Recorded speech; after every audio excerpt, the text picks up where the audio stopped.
দারুণ জায়গাটা না? হ্যাঁ, এখানে ক্যাম্পিং এর জন্য এত ভালো ব্যবস্থা করা, ভাবা যায় না। হ্যাঁ, কি যেন জায়গাটার নাম? নিউপোর্ট। নিউ পোর্টে সাউথ বিচ। South Beach. আর এখানে সকালবেলাও একটা কি, হ্যাঁ? এখানে একটা জেটি আছে, জেটিটায় ধাক্কা খেয়ে খেয়ে বালি জমে জমে এই বিচটা তৈরি হয়েছে। হ্যাঁ, মানে বীজটা ক্রমশ বড় হচ্ছে। বড় হচ্ছে, আসলে জেটিটা তৈরি হয়েছিল। হুম। জেটিটার থেকে বালিগুলো জেটিটায় ধাক্কা খেয়ে খেয়ে সামনেটা বেড়ে যাচ্ছে করে বিশাল বিচ হয়ে গেছে। কালকে রাত্রে যখন গেলাম বিকালে, বিচের জায়গাটা বেশ মানে একটু ভয় ভয় ছিল, কিন্তু কোনো লোকজন নেই, কিছু নেই, খালি খালি। আর সন্ধেও মিস্টে হয়ে গেছিল, চারিদিকটা পুরো মিস্ট, ওশান সন্ধ্যা মিস্টে হয়ে ভরে গেছিল। গেছে। হ্যাঁ, চলেছি আমরা সামনে রাস্তাটা দেখাও। সমুদ্রের দিকে। হ্যাঁ, এই হচ্ছে রাস্তা। খুব ঠান্ডা হাওয়া।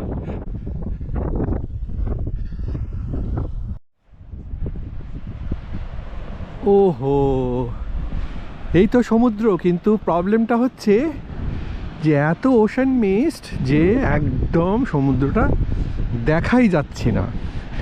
কিন্তু কি সুন্দর, কি অপূর্ব, ভাবা যায় না।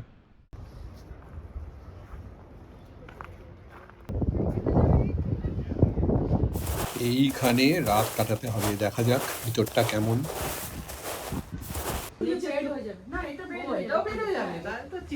দাদা সামনে যাবে না কেউ?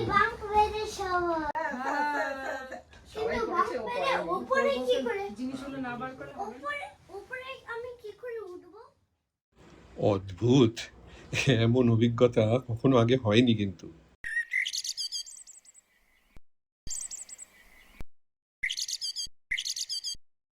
আগুন জ্বালানোর প্রস্তুতি চলছে, তারপরে যে কি হবে কে জানে। আমরা একটু বিচে গেছিলাম। তোরা চা খেয়ে নিয়েছিস? ওকে।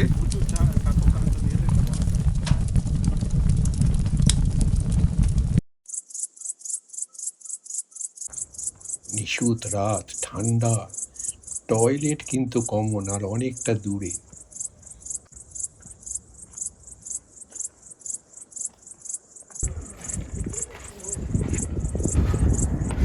বাপরে, খুব ঠান্ডা রে, পাগলের মতো ঠান্ডা লাগছে।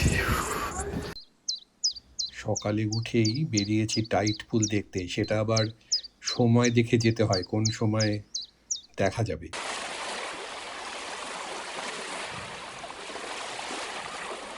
সমুদ্রের মধ্যে ওই যে উঁচু ঢিপির মতো পাহাড়টা, ওটার থেকে এর নাম সিল রক বিচ। অসংখ্য সিল আর সি লায়নের বসবাস আর ব্রিডিং গ্রাউন্ড এটা।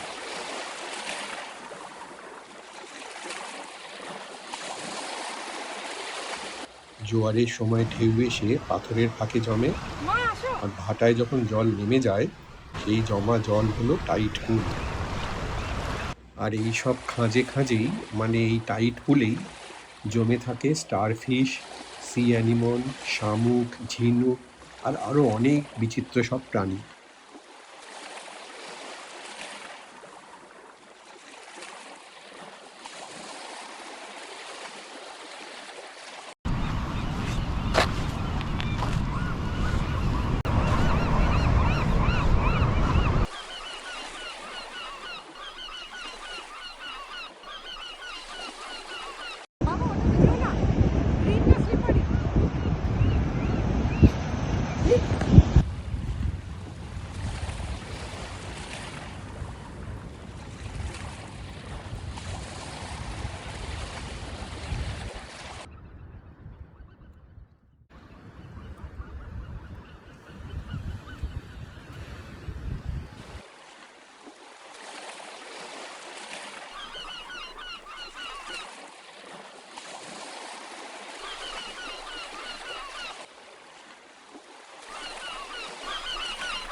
এই যে দেখো, এই যে এখানে দেখো, এখানে দেখো, এই যে এখানে দেখো। এইটা দেখতে হবে না, না এইটা দেখো। ওটা দেখেছি।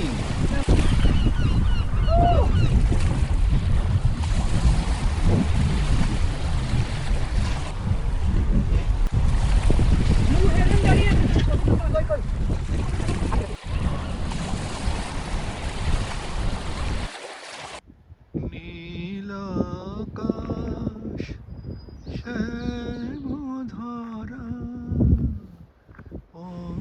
ফিরে চলি এবার। সাবস্ক্রাইব করবেন, তাহলে আরও অনেক নতুন গল্প শোনাতে পারবো।